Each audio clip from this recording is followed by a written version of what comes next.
इस वीडियो में बात करते हैं एक नई इक्वेशन के बारे में। इसको हम बैलेंस करना सीखेंगे, कैसे इसको बैलेंस किया जाएगा।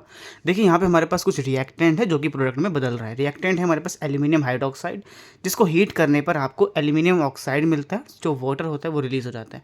तो ये इक्वेशन है, आप इसको याद भी कर सकते हैं, तो कि एग्जाम में पूछा जा सकता है कैसे हम एल्यूमिनियम हाइड्रोक्साइड से एल्यूमिनियम ऑक्साइड बनाते हैं। तो कुछ नहीं करना होता, हीट करना होता है उसको 1100 डिग्री टेम्परेचर, बहुत ज़्यादा हीट, बहुत ज़्यादा हाई टेम्परेचर है ये। बहुत ज़्यादा हीट करने पर ये एल्यूमिनियम ऑक्साइड बन जाता है। इस इक्वेशन को हम बैलेंस करें, क्योंकि इक्वेशन बैलेंस नहीं है। आप इसे देख सकते हैं क्या है, बैलेंस है, ये इक्वेशन बैलेंस नहीं है। और जो इक्वेशन बैलेंस नहीं होती है उसे हम बोलते हैं स्केलेटल इक्वेशन। तो ये एक स्केलेटल इक्वेशन है, क्योंकि ये बैलेंस नहीं है तो इसे स्केलेटल इक्वेशन बोलेंगे। जब बैलेंस हो जाएगी तो इसे हम बोलेंगे बैलेंस इक्वेशन। तो बैलेंस करना सीखते हैं। तो हमने पहले कुछ वीडियोज़ में ऑलरेडी बैलेंस के ऊपर बात करी है, आप उसको भी देख सकते हैं। और इस वीडियो में हम उसी मेथड के थ्रू इसको भी बैलेंस करना सीखेंगे। जो बच्चे नए हैं, जिन्होंने वो मेथड नहीं देखा, उस वीडियो को देखेंगे तो वो भी समझ जाएंगे। देखिए यहाँ पे हमारे पास तीन चीज़ें हमें ध्यान रखनी होगी। सबसे पहले हम ये ध्यान रखें कि हमारे पास कौन कौन से एलिमेंट्स हैं इस पूरी रिएक्शन में। अगर आप ध्यान दें तो आपके पास क्या क्या चीज़ें हैं। आपके पास एक तो एल है, एल यानी कि एल्यूमिनियम है। एल का मतलब क्या होता है, एल्यूमिनियम है हमारे पास। और हमारे पास क्या है इसमें, ओ है, ओ मतलब ऑक्सीजन है, ठीक है। और हमारे पास क्या है, एच है, एच मतलब हाइड्रोजन है। तो इसका मतलब ये है कि पूरी की पूरी इक्वेशन सिर्फ तीन एलिमेंट से मिलकर बनी है, जिसके अंदर एल्यूमिनियम, ऑक्सीजन और हाइड्रोजन पार्ट ले रहे हैं, ये तीनों, ठीक है। अच्छा, हमारे पास तीन है, हमें इन तीनों को बैलेंस करना सीखना है, कैसे इसको बैलेंस करेंगे। अगर आप यहाँ पे ध्यान दें तो इस साइड में हमारे पास जो एल है वो एक है और यहाँ पे दो हैं। तो अगर यहाँ एक है, यहाँ पे दो हैं, तो हमको इनको बैलेंस करना होगा, क्योंकि ये बैलेंस नहीं है। तो बैलेंस करने के लिए हमने एक ट्रिक पढ़ी थी कि जिससे हम बहुत इजीली किसी भी रिएक्शन को बहुत जल्दी से और आसानी से बैलेंस कर सकते हैं। उसके लिए हमको ABC मेथड पढ़ा था हमने। ABC मेथड क्या होता है, उसमें हमें अलग अलग रिएक्टेंट प्रोडक्ट को A और B और C मान लेना होता है। तो इसको A मानेंगे, इसको B मानेंगे, इसको C मान लेंगे, ABC हो गया, ठीक है। अब क्या करना होगा, सबसे पहले हम ध्यान देंगे AL पर। AL पे ध्यान दो, सबसे पहले किससे ध्यान देना, AL पे। AL यहाँ पे कितना है, एक है, तो यहाँ लिखेंगे एक। एक कितना, A, इसको हमने क्या माना, A माना ना, तो 1 लिखेंगे पहले, 1A, है ना, AL 1 है। अच्छा, फिर AL कहाँ पर है, अगला AL ढूंढो, ये रहा अगला AL।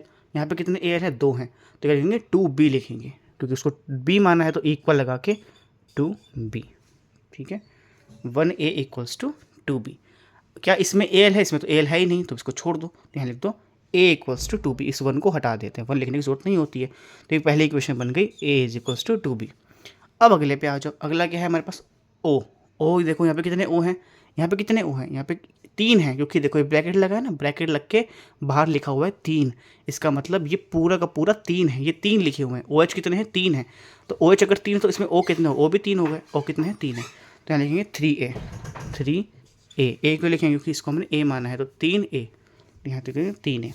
फिर लिखो इक्वल, अगला ओ कहाँ है, अगला ओ ये रहा। यहाँ पे कितने ओ हैं, 3 है, तो क्या लिखेंगे 3 लिख दिया 3। और कितने हैं यहाँ पे, 3B लिखेंगे, इसको B माना है ना, लिखेंगे 3B। चलो अगला देखो, ओ इसमें ओ है ना, इसमें तो ओ है, तो इसमें ओ है। इसमें पिछली बार AL जो था ना, AL इसमें था, AL इसमें था, लेकिन इसमें नहीं था। लेकिन ओ जो है वो तीनों में है, तो हमने 2 का लिख लिया। अब इसका लिखेंगे, इसमें कितने ओ है, 1 है, लिखेंगे 1C, तो प्लस में 1C।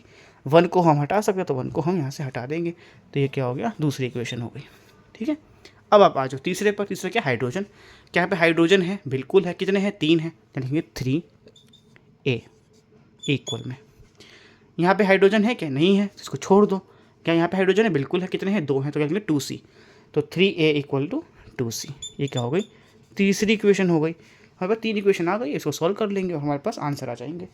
तो देखिए अब इसे सॉल्व कैसे करते हैं। सॉल्व करने का क्या तरीका है, किसी भी एक को, ए को, बी को या सी को आपको 1 मान लेना है। तो किसी को 1 मान लो, हम यहाँ पे बी को 1 मान लेंगे। बी को क्या मानेंगे, 1। हमने बी को 1 मान लिया, क्यों माना बी को 1, तो हमारे पास ये आसान हो जाएगा। यहाँ से देखो ए कितना आ जाएगा, 2 आ जाएगा। ए कितना आ गया, 2 आ गया।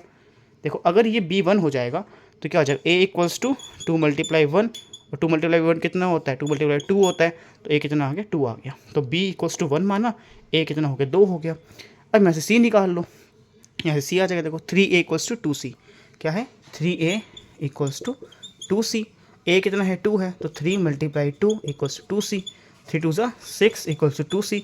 तो यहाँ से C कितना आ जाएगा, C इक्वल्स टू 6/2, ये डिवाइड में चला जाएगा, टू से थ्री कर दे, टू थ्री से सिक्स हो जाएगा। तो सी कितना आ गया, 3 आ गया। तो B1 A2 और C3। ए कितना है, 2 है, तो यहाँ लिख देंगे ए की जगह यहाँ पे लिख देंगे 2, यहाँ 2 लिख दिया। बी कितना आया, 1 आया, तो यहाँ बी की यहाँ पे कितना लिख देंगे, उसको 1 लिख देंगे। और सी कितना आया है हमारे पास, सी आया है 3, तो लिख देंगे 3। तो भाई बैलेंस हो गई। बैलेंस इक्वेशन कितनी हो गई, 2AlOH होल थ्राइस इक्वल में Al2O3 और 3H2O। तो इसको आप थोड़ा सा अच्छे से लिख दो, इसको यहाँ लिख दो प्लस 3H2O। और 1 को चाहे आप ना लिखो, 1 लिखना ज़रूरी नहीं होता है। तो ये इक्वेशन क्या हो गई, बैलेंस हो गया। आप देख सकते हो यहाँ पे कितने Al हैं, 2 हैं। यहाँ पे कितने Al हैं, 2 हैं। यहाँ पे कितने ऑक्सीजन, देखो 3 तो ये रहे और 2, 3 दूनी 6 हो गए। ऑक्सीजन कितने हो गए, 6। देखो 3 तो पहले से ही हैं ही, 2 से मल्टीप्लाई हो गया, 6 हो गए। तो यहाँ पे कितने ऑक्सीजन, यहाँ पे देखो 3 ये रहे और 3 ये रहे, 3 और 3 6, तो 6 इधर 6 इधर, बैलेंस हो गए। हाइड्रोजन देखो, हाइड्रोजन कितना है यहाँ पे, 3 तो ये पहले से ही थे और 2 से मल्टीप्लाई करना पड़ेगा, 3 दूनी 6 हो गए। यहाँ पे कितने हाइड्रोजन है, देखो 3 2 6, 6 है, देखो बराबर होगा ना। तो एल्यूमिनियम, ऑक्सीजन और हाइड्रोजन ये पहले बैलेंस नहीं थे, अब ये तीनों बैलेंस हो गए। तो इक्वेशन ऐसे बैलेंस हो गई। इसे बोलते हैं ABC मेथड। ABC मेथड से हम ऐसे इक्वेशन बनाते हैं, इन इक्वेशन को मैथ्स के जरिए सॉल्व कर लेते हैं और सॉल्व करने के बाद उनकी जो वैल्यू आती है उनको यहाँ पे लिख देते हैं, तो ऐसे बैलेंस हो जाती है। आई होप को समझ आ गया। बाकी कोई नई क्वेश्चन होगी उस बारे में आगे बात करेंगे। Thank you so much.